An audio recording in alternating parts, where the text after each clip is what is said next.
cidade de ouro em cristal nos espera. Em breve os salvos com certeza estarão nela, cantando santo, santo em celebração, glorificando e recebendo o galardão. Na cerimônia a noiva será coroada. Abra sua Bíblia, profeta Malaquias. Enquanto os irmãos localizam aí, eu quero tributar a Deus toda a honra por mais uma vez estarmos aqui no Cimiso. Louvar a Deus pela vida do meu amigo pastor Moura, o homem de Deus, cheio da presença de Deus. A minha oração, pastor, sua esposa, adoradora do Senhor, é que Deus continue vos abençoando de uma forma especial. Aos demais pastores, pastoras, todos que estão aqui, é uma gratidão enorme poder estar aqui nesse púlpito com vocês. Quem encontrou Malaquias, fique tranquilo, não vou falar de dízimos e oferta, tá? É bíblico, mas não vou falar não. Malaquias capítulo 3. Louvar a Deus pela vida, minha esposa está ali em Betim, pastora Miriam, a pequena Luísa, o futuro jogador de futebol Paulo Henrique, né? E eu vim do estado do Pará, então meu querido filho Lucas está lá no estado do Pará, perto dos irmãos ali em Parauapebas, amém? Dá uma olhada em 2 versículos, querido. Versículo de número 17 e versículo de número 18. Malaquias, capítulo 3, verso 17, diz assim: eles serão para mim particular tesouro, naquele dia que prepararei, diz o Senhor dos Exércitos. Poupa-los-ei, como o homem poupa o filho que o serve. Verso 18: Veshavitem uritem, benzadik lerachá, ben noved Elohim, lachê lo avador. E vereis a diferença entre o justo e o ímpio, entre o que serve a Deus e o que não. Coloque a mão no teu coração. Eu vou fazer uma pergunta e não responda a mim, também não responda a quem está à tua direita, tampouco tente responder a Deus, porque Deus já sabe a resposta. É uma resposta sua, pessoal, e também não precisa responder agora. Ouça o que Deus tem a falar. A pergunta é: a quem você tem servido? A Deus ou a homens sem Deus? Tome seu assento em nome de Jesus. Eu vou pregar uma mensagem bem simples, rápida por causa do tempo. Assim como o pastor Juarez não teve tempo de ministrar ontem uma palavra maravilhosa, cheia do poder de Deus, o homem de Deus, eu creio que o tempo também é pequeno, mas vou aqui lapidar rapidamente o que Deus colocou no meu coração. O capítulo de número 3 do profeta Malaquias, ele exatamente alterna as profecias direcionadas a Israel e à igreja. Dentro de um contexto cultural histórico, o capítulo de número 3 de Malaquias, ele vai advertir ambos, Israel e igreja, para se atentarem ao grande dia do Senhor que está próximo. Dentro de um contexto amplo, o capítulo de número 3 vai chamar a atenção de Israel, para se atentarem às alianças quebradas pelos seus antepassados. Dentro de um contexto imediato, os 2 versículos que lemos são direcionados a Israel, mas principalmente à igreja. Afinal de contas, quem esteve entre nós e prometeu voltar foi Jesus Cristo. E Jesus vai vir para arrebatar a sua igreja. Quem acredita no arrebatamento? Tem gente, tem pessoas por aí que nem no arrebatamento acredita mais. Mas Jesus vai vir para arrebatar a sua igreja. Mas enquanto o noivo não vier buscar a sua noiva, é a igreja que está incumbida de fazer a diferença aqui nessa terra. É a igreja que tem que levar a luz aonde existem trevas. É a igreja que tem que levar o amor aonde existem os corações cheios de ódio. É a igreja que tem que levar a paz aonde existe guerra. É a igreja que tem que pregar o evangelho a todos os pecadores. Aleluia. E a igreja aqui, querido, não é uma placa denominacional, é você. Por falar em pecadores, pastor Moura, lembrei-me de um amigo, de uma conversa que estive com ele. Ele me perguntou qual seria o maior pecado registrado na Bíblia Sagrada. Depende, respondi a ele. Ele depende por quê? Eu digo, você acredita na Trindade? Ele disse, óbvio. Mas o que tem a ver a Trindade com o maior pecado na Bíblia? Eu disse tudo. Afinal de contas, a Bíblia diz que a Trindade é um mistério de Deus. E se é mistério de Deus, não é todo mundo que tem o conhecimento, que tem a profundidade da revelação. É só alguns. Alguns até estudam, habitam as coisas, tentam entender, mas não compreendem a profundidade. Porque de forma resumida, a Trindade nada mais é do que a existência de um único Deus, que se revelou nas páginas sagradas como 3 pessoas distintas. Olha aqui, distintas, porém compostas de uma mesma natureza divina. E se as pessoas são distintas da Trindade, então quer dizer que os pecados que cometemos também existem as suas distinções. Para o Ruach HaKodesh, o maior pecado é você não crer, não acreditar. Ou seja, a Bíblia diz que o maior pecado é você não acreditar no Espírito Santo. Aleluia. Para Yeshua HaMashiach, o maior pecado é você não crer, e não aceitar que Jesus Cristo é o Filho unigênito de Deus, que desceu da sua glória, fez-se carne entre nós, habitou, foi crucificado pelos nossos pecados, mas ao 3º dia ressuscitou, e hoje está na glória, à destra do Pai, intercedendo por mim e por você. Se você não crê nisso, pegue a Bíblia, jogue fora, rasgue, queime, porque a Bíblia é cristocêntrica. Mas para o eterno, o maior pecado é a idolatria. Afinal de contas, o idólatra coloca aquilo que ele adora acima de Deus. E se tem uma coisa que Deus não divide com ninguém, é a sua glória. Deus não força ninguém a adorá-lo, mas quem decide adorá-lo tem que ser em espírito, em verdade, como o único Deus. Glória a Deus. Glória a Deus. Olhando assim de forma superficial, até parece que somos politeístas, adoramos 3 deuses. E dependendo do pecado que você comete, a profundidade vai interferir diretamente a um desses deuses. E a resposta é não, não e não de novo. Aí é que mora a parte do mistério. É o único Deus. E o pecado que você comete diretamente a uma pessoa da Trindade, automaticamente você compromete toda a Trindade.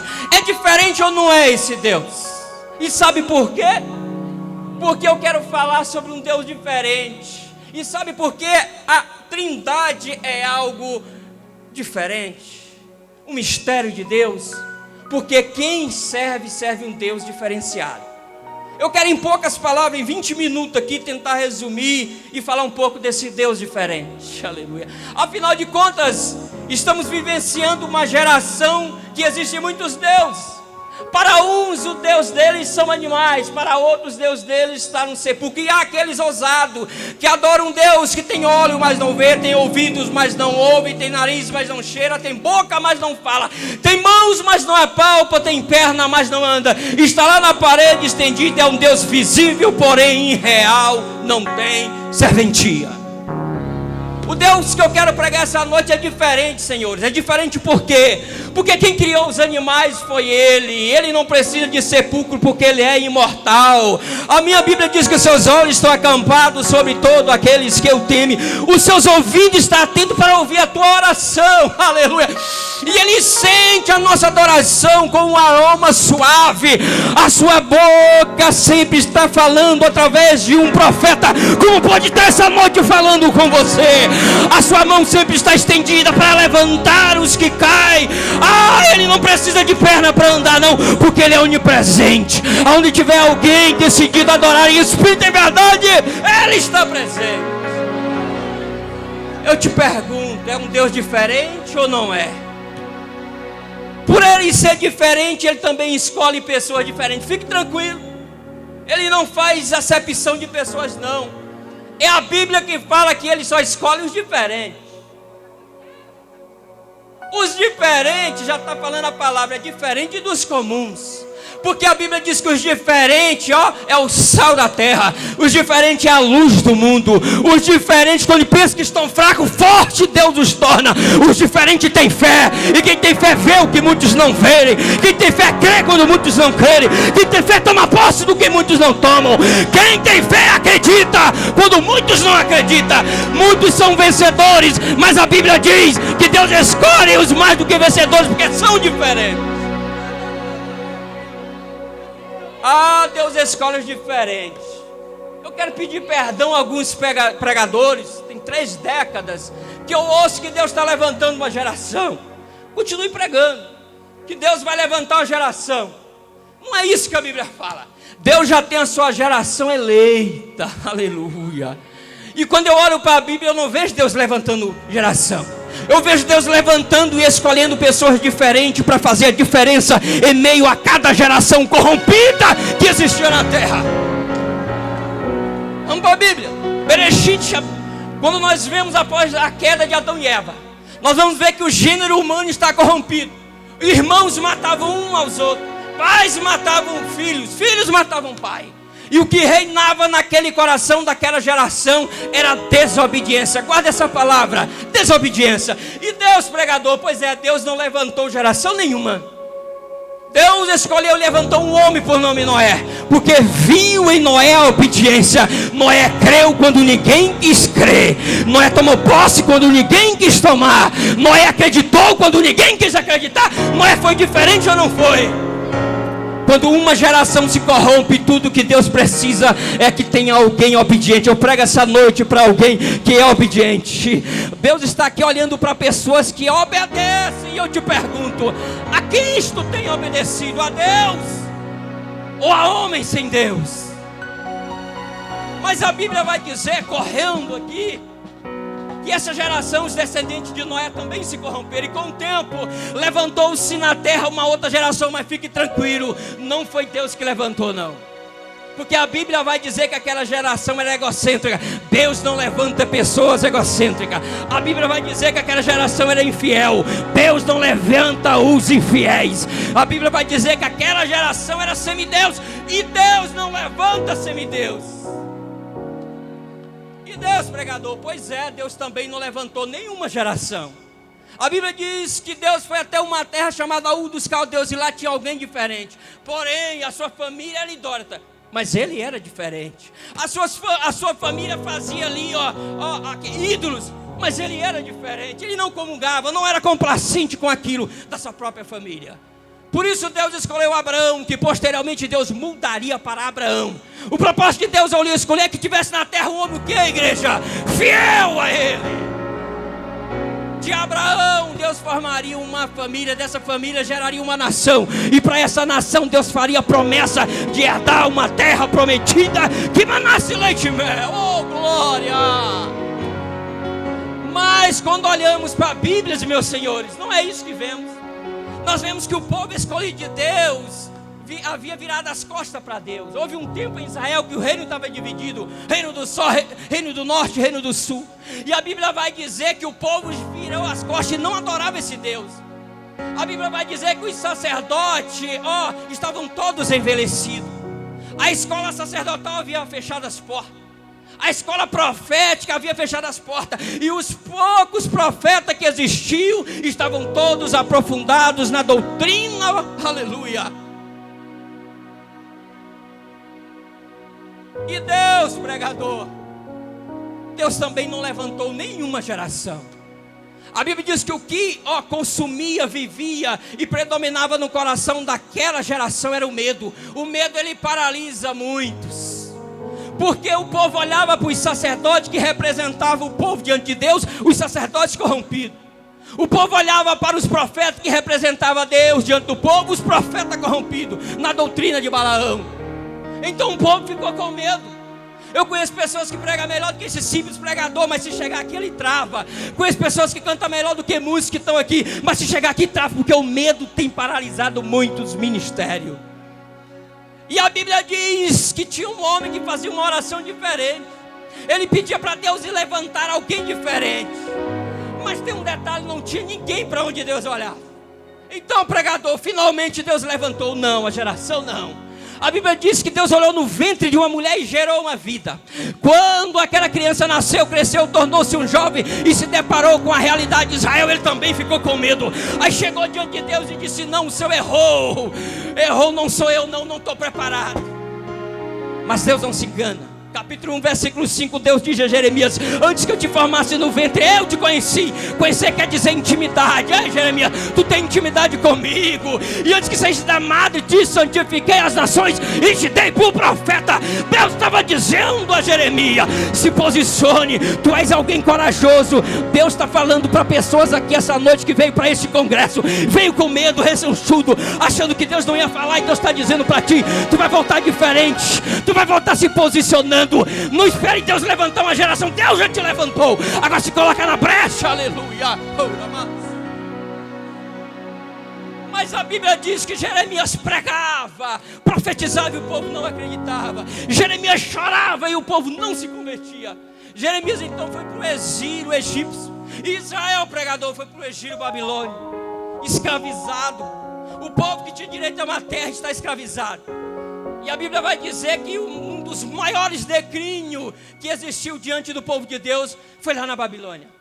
Porque o povo se perguntava: cadê o Deus dos nossos antepassados?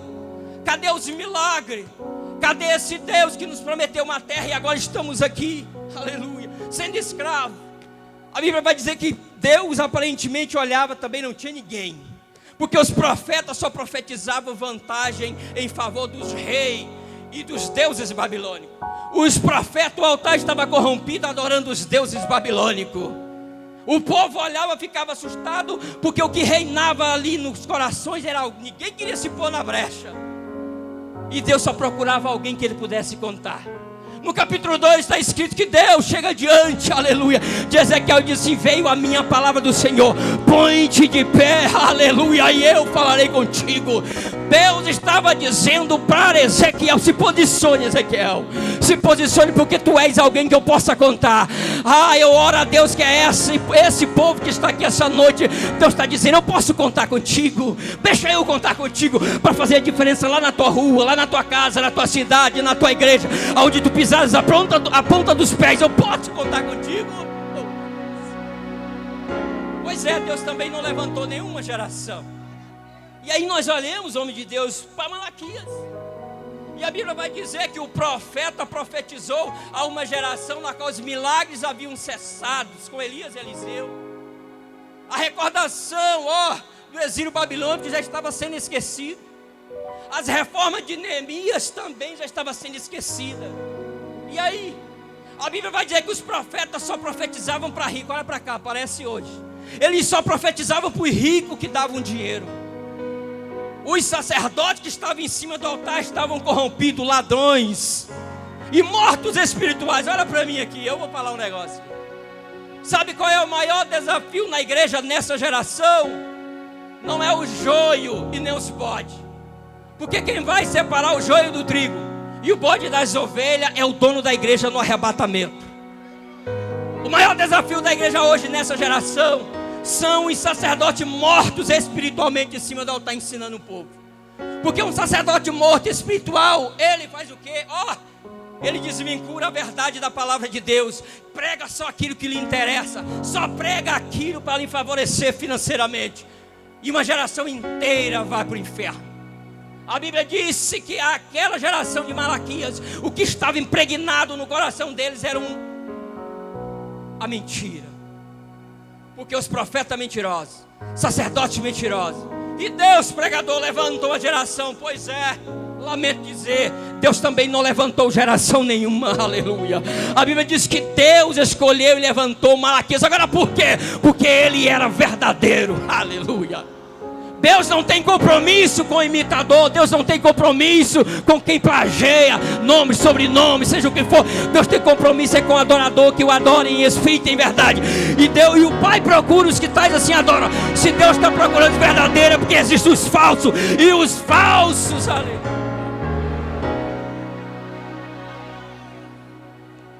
Quando olhamos para a nossa geração, nós vemos um caos instalado.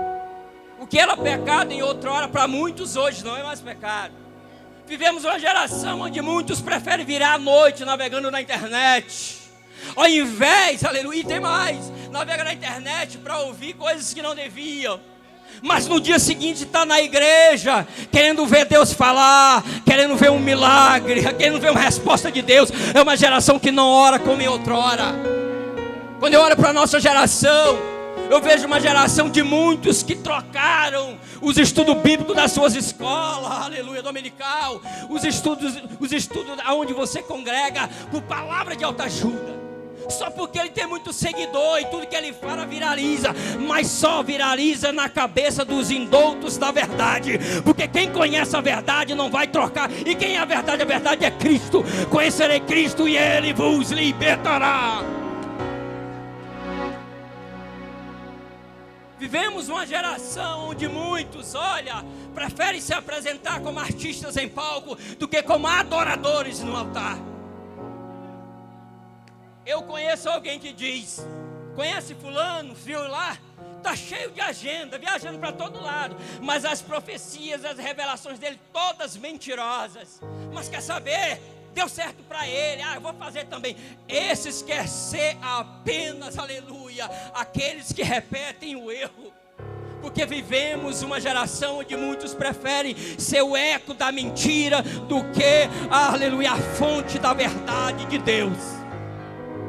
Eu conheço alguém que também já disse: você viu a igreja de fulano? A igreja nem de Cristo é mais, é de fulano. Porque a igreja tem foto dele para todo lado. Aí diz assim: a igreja está cheia, mas também lá vende de tudo. É óleo ungido, é lenço consagrado, até vassoura para expulsar demônio. Quer saber? Ele fez lá e encheu a igreja, vou fazer aqui também.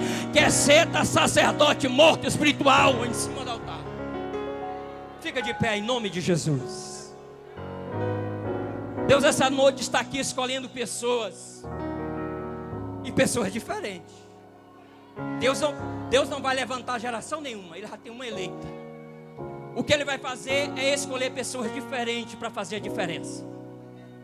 E quando Ele escolhe, Ele se responsabiliza. Deus essa noite está aqui olhando para pessoas diferentes, porque os comuns não vieram, moram ao lado, mas não vêm.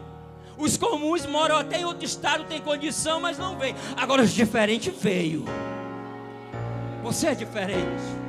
Deus, na sua onisciência, onipresença, onipotência, está em algum país do globo terrestre, escolhendo pessoas diferentes para fazer a diferença por onde essa nação existir, pessoas e almas. Deus, na sua onipresença, está em algum estado brasileiro, escolhendo pessoas diferentes para fazer a diferença em meio a essa geração corrompida que nós vivemos nesse país. Deus, na sua onisciência, está aqui no CIMIS essa noite, olhando para pessoas diferentes. Ele está olhando para ti, aleluia. Só tem um detalhe: Ele está olhando para alguém que é obediente como Noé, fiel como Abraão, corajoso como Jeremias. Alguém que diz assim: pode, Senhor, me usar como Ezequiel. E alguém verdadeiro como Malaquias. Esse alguém é você. Coloca a mão no teu coração, quer liberar uma palavra profética essa noite.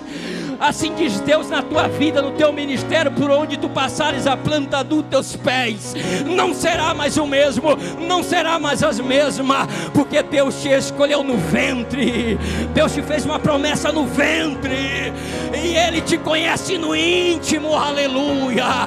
Deus não vai levantar geração, Deus já te levantou. Agora se posicione, meu irmão, na brecha como Ezequiel se posicionou.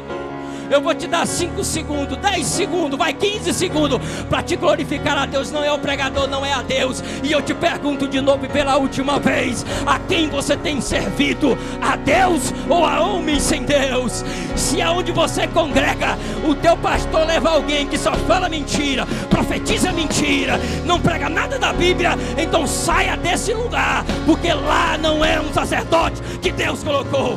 Agora, se tu congrega em um lugar aonde o teu pastor leva alguém que conhece a palavra, que vela pela santidade, que vela para você ir para o céu, lá você ombria esse pastor. É o homem de Deus que Deus colocou lá para te usar, para te abençoar. Recebe essa palavra profética na tua vida.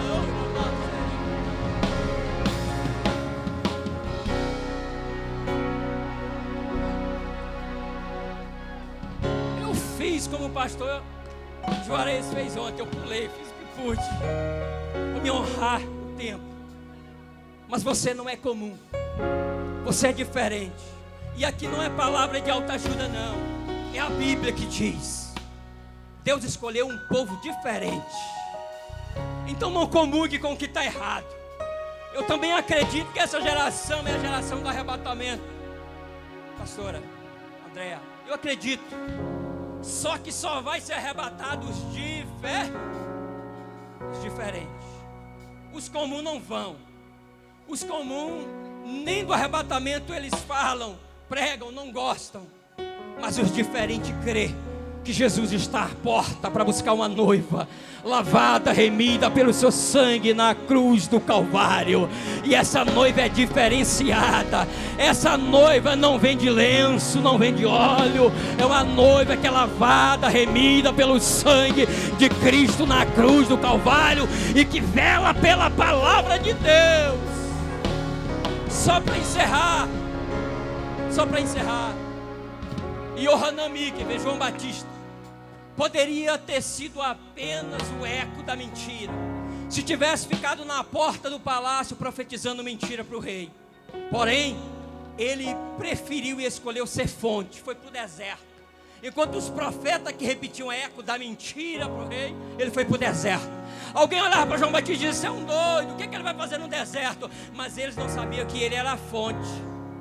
E quem é fonte é diferente. A Bíblia diz que o povo saía da Judéia a Jerusalém e ouvia João Batista. Até o rei saiu do palácio e foi ouvir João Batista. Nós temos um nessa geração e eu oro para que Deus leve ele mais longe, pregando a verdade de Deus. Só que quem é fonte é diferente. Quem é fonte não perde o tempo falando mal de A ou de B. Ah, mas eu não gosto do jeito que ela canta. Mas ela é fonte, olhe por ela. Ah, mas eu não gosto do jeito que ele prega, quer ser demais, falar grego, hebraico. Mas olhe por ele é diferente. Eu não gosto do estilo daquele pastor, mas ore por ele, para ele ser a diferença lá naquela igreja, na vida daquelas pessoas. Eu sei que na internet vai ter muitos exegetas, né? Entre aspas, cutucando, falando, mas eu quero dizer para você, aleluia, o que vem de baixo não pode atingir quem é diferenciado e escolhido por Deus, que está no céu. Recebe essa palavra profética na tua vida. Eu libero essa palavra de mudança, de transformação. Deus está lá escolhendo e levantando pessoas diferentes. Você que mora em Suzano vai sair desse congresso diferente. Onde tu pisares a planta dos teus pés, Deus vai te justificar. Aleluia.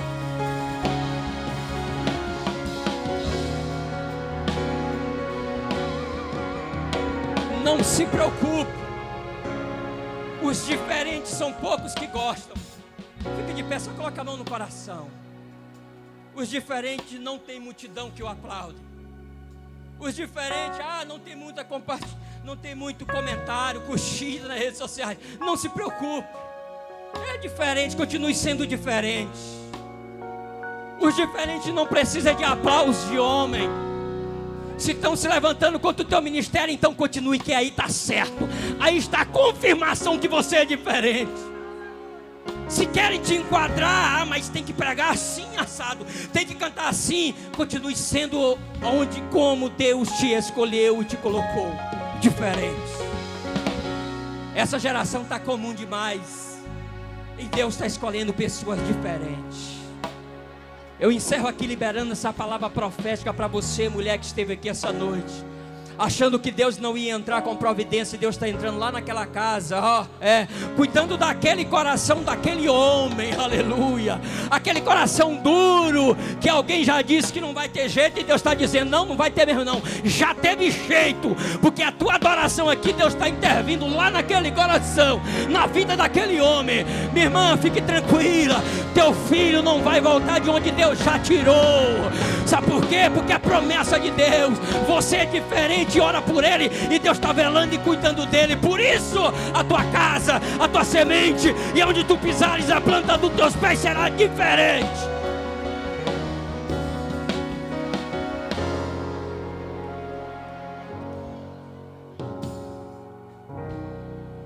Quem tomou posse dessa palavra? Simples, bem rápida. Eu só vou dizer uma coisa para você. Coloca a mão assim no teu coração, pela última vez, prometo.